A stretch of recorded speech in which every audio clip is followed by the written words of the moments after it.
আজ 27 ডিসেম্বর 2024 বাংলাদেশে এসেছেন বাংলাদেশের তাওহীদ প্রিয় মানুষের কলিজার টুকরো, প্রাণের স্পন্দন, বর্তমান সময়ে সবচেয়ে জনপ্রিয় দাঈর আল্লাহ ডক্টর শেখ মিজানুর রহমান আজহারী হাফিজাহুল্লাহ তাআলা। আলহামদুলিল্লাহ, কক্সবাজারের পেকুয়ায় বয়ান শেষ করেছেন।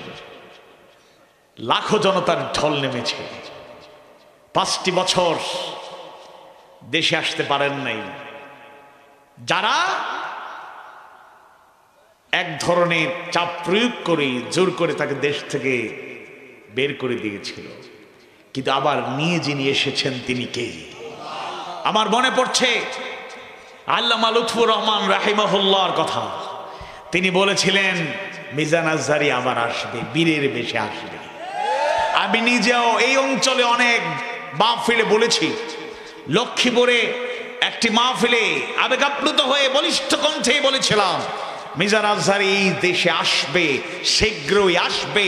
যারা বাধার দেওয়াল তৈরি করেছে ওই দেওয়াল ভেঙে যাবে,